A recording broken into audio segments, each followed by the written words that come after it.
I think that there's an opportunity usually with the donor to ask them what's the right amount and have that conversation. And, I might say something along the lines of, Tom, I don't want to be presumptuous here. I mean, personally, I'd love to have you fund this at $1 million, but I have a feeling that that's not the right level for you. Welcome to the Abundant Vision Fundraising Podcast.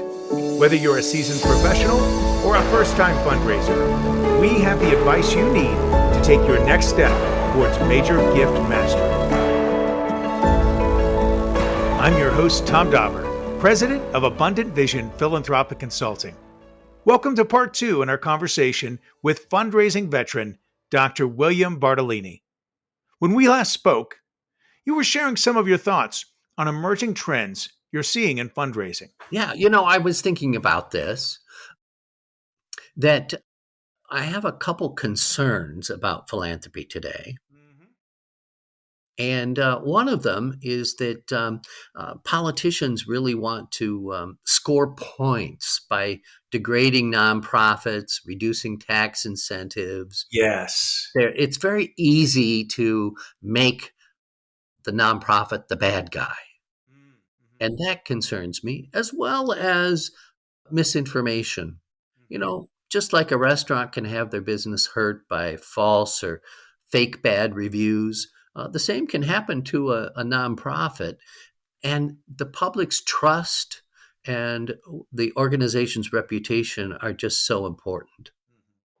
Now, I see some really good trends, though, if I may. Yeah, please. Okay, one is that donors are a lot more sophisticated. There's a lot more information out there. And so they are making better decisions.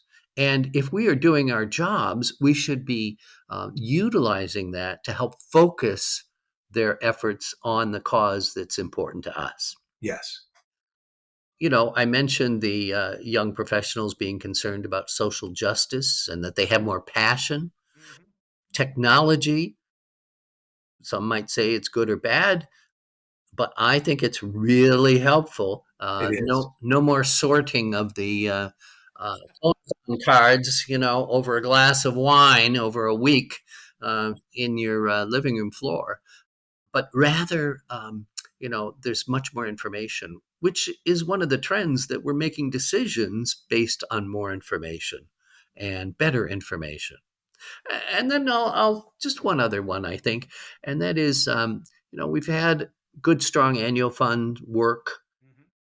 Major gifts have come into their own, if you will, and there have been a number of people that have built their careers on major gifts and have done a great job there. But there's a new focus on that middle donor.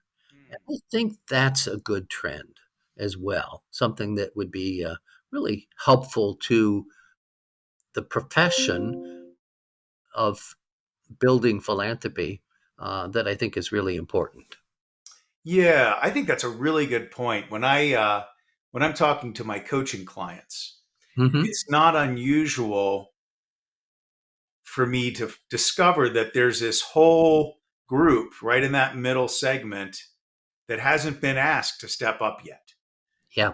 And I often find that that's a great kind of area for low-hanging fruit and very quick progress is looking at those mid-level donors that you just haven't thought to ask for more just yet. Right. And there's been, pressure on, we have to build our major gifts program. Well, yes, we do, but we also need to not leave behind our middle donors, for lack of a better term. Well, right.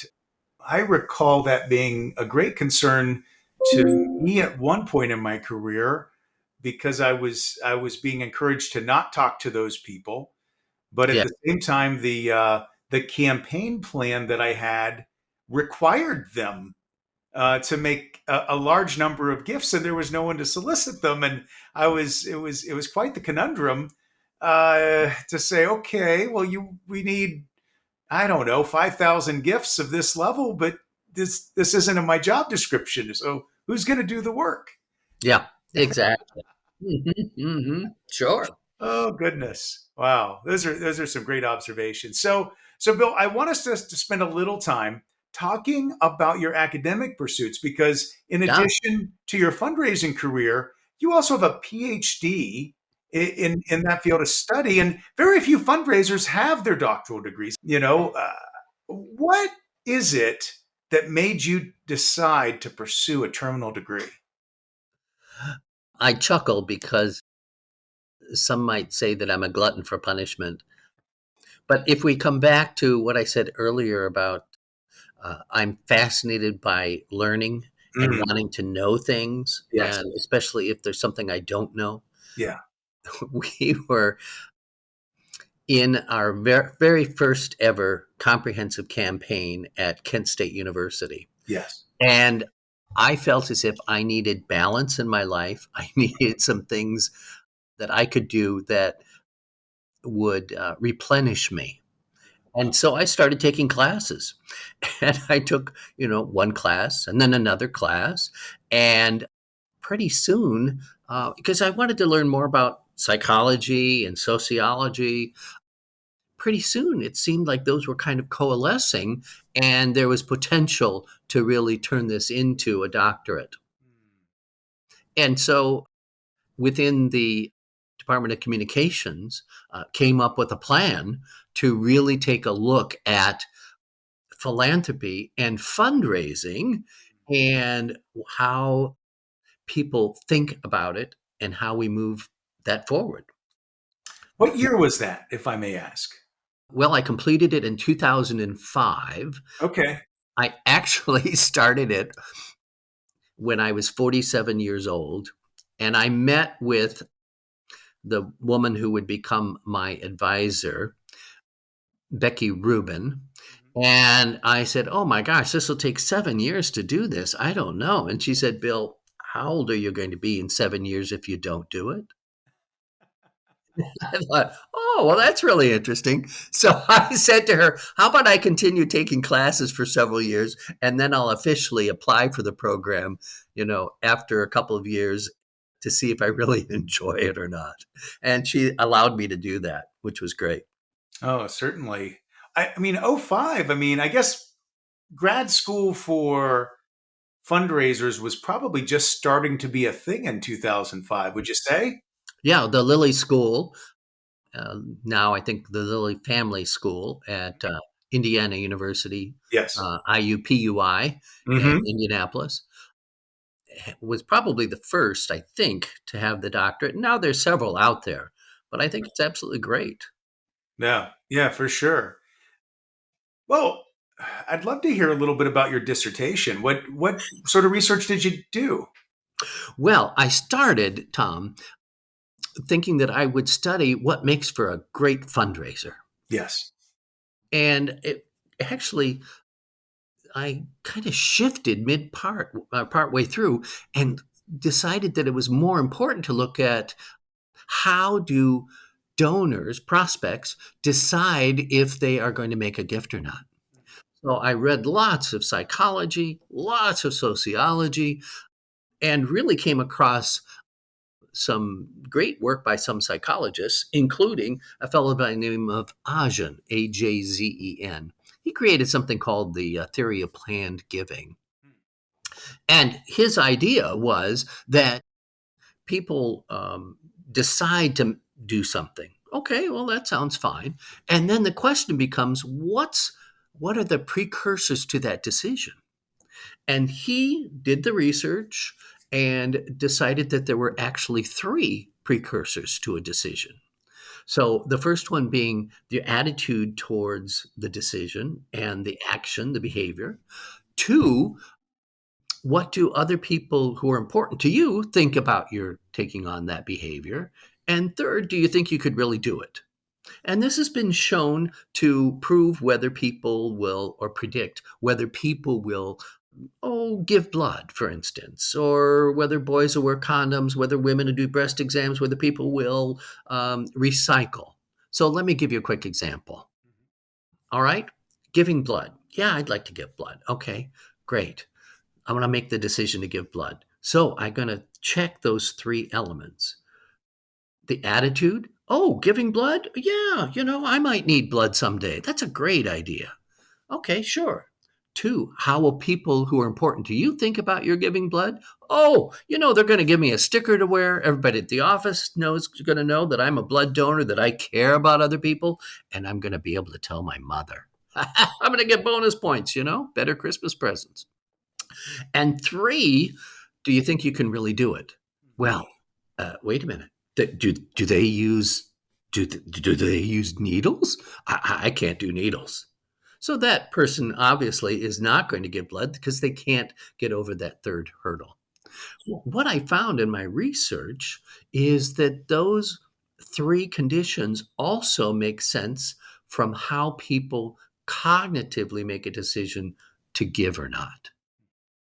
And we did that by showing videos of different appeals, fundraising appeals.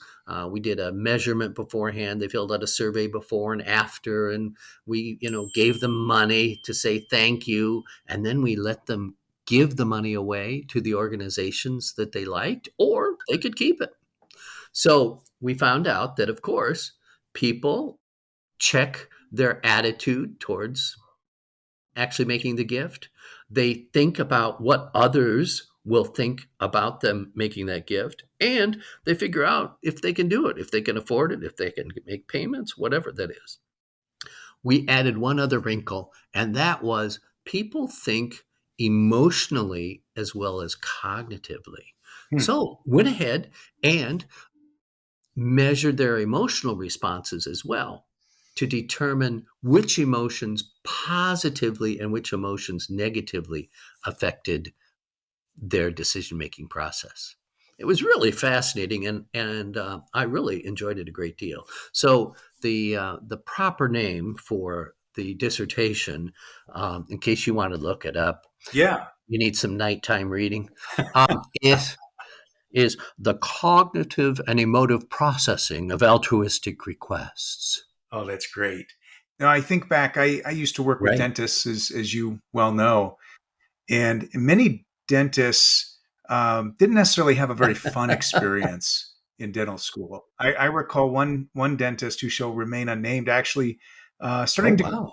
to cry when I asked him if his child would be following Yeah. him in his career. And with tears in his eyes, he said, "I would never let my child Wow. go through that." The poor man was really Yeah. wounded by his experience. And so, but to your point, the way that I was often able to get those alumni to seriously consider making a gift was to ask them, don't you wish when you were a student that some graduate, some alumni came alongside of you to make your experience better? Nice. And none of them said no to that. All of them said, "Well, yes, I really do," and that allowed us to then say, "Well, if someone were to mentor you, someone were to make a scholarship gift, those sorts of things, or give you resources to improve your education, that would have made a difference, wouldn't it?" And they said, "Well, of course it would." And then that opened the door to begin saying, well, this is your chance. This is your chance to be that for one of our dental students. And oh, by the way, we treat our students so much better because our faculty went through the same things you did. So yeah, but it really did start with that Uh-huh. empathy piece Right. for Yeah. them, That's a wonderful really. way to approach things. And you made it very personal. You brought out an opportunity for them to deal with emotions and thinking. That was great. I'm curious, Bill. I know that different fundraisers have different takes on some of these questions involving, how do you approach a donor. I've heard some very educated, even folks that have doctoral degrees, say that if you ask a donor for too much, you're Mm. going to turn them off, and so you don't want to do that. I've heard other fundraising gurus, or self-described fundraising gurus, also say, well, you can never ask a donor for too much, it's going to be fine. Where do you fall down on that? What do you think? I think that there's an opportunity usually with the donor to ask them what's the right amount and have that conversation. And, I might say something along the lines of, Tom, I don't want to be presumptuous here. I mean, personally, I'd love to have you fund this at $1 million, but I have a feeling that that's not the right level for you. Tell me, what's the right Yeah. level Yeah. for us to ask you for a gift? Now, Yeah. and That's sometimes they beautiful. may lowball, but that's all right. Maybe we get the first gift and we get them involved, and then we get the second one. Well, let me ask you. I know I've read some research in the past. I can't remember where or when, but Uh it huh. it suggested that in decision making processes, that a lot of times, I think it would even argue all the time, that decisions are made with the emotions, and then the Hmm. brain rationalizes the emotional decision. Did you find that Hmm. to be the case? I think there's certainly a lot of truth to that. Yeah. Absolutely. Daniel Kahneman, Kahneman, who got a Pulitzer Prize as an economist, by the way, wrote a wonderful book called Thinking Fast, Thinking Slow. Very approachable, very easy to read. Great examples in the book. I highly recommend it. And what he suggests is that, yes, if we have to think through something that's difficult, we will actually be cognitive. But if we have something that's rote, that's easy, well, then we kind of rely on our subconscious. That's a slightly different view of subconscious versus conscious, which I think is parallel in some ways, or at least they overlap, if you can think of a Venn diagram, with the emotional versus the rational. But certainly the emotional influences the rational. That's been demonstrated pretty clearly. So, with all this research you've done, I'm curious to know how it's impacted the way you approach fundraising. Great question.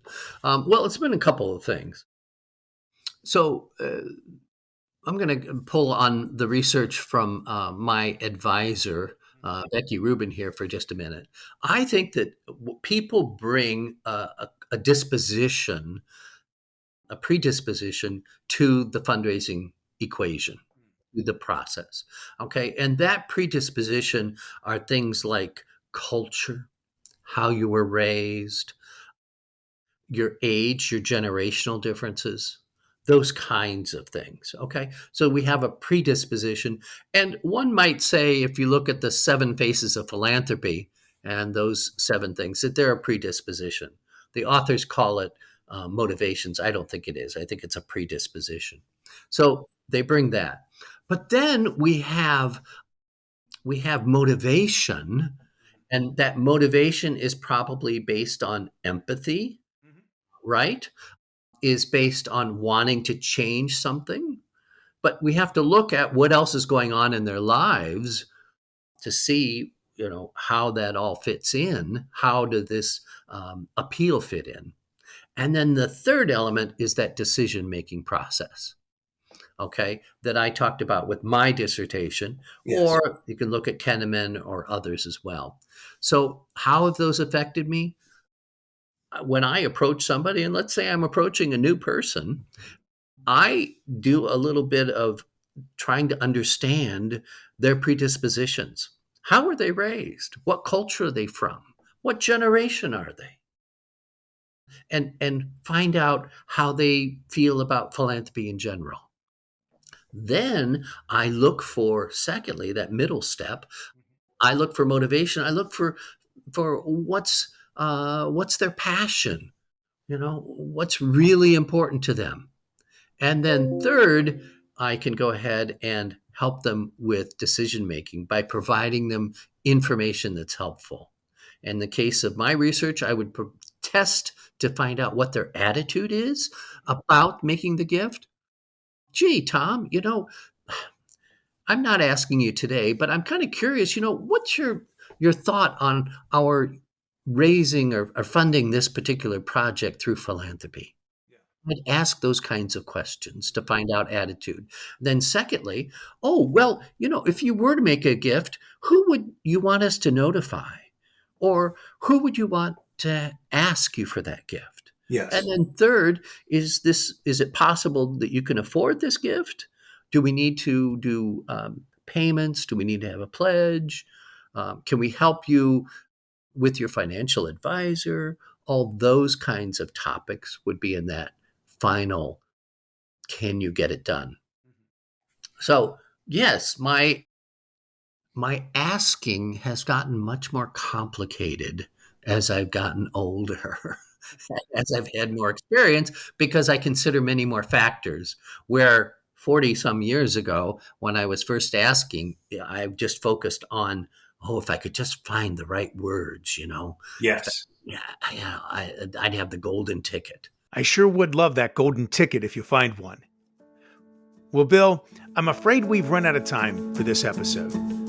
But we are so looking forward to having you back next week to hear about the advantages of AFP membership, as well as some more tips and techniques you've developed along the way. I'm your host, Tom Dauber. Thank you for joining me on this journey to major gift mastery on the Abundant Vision Fundraising Podcast.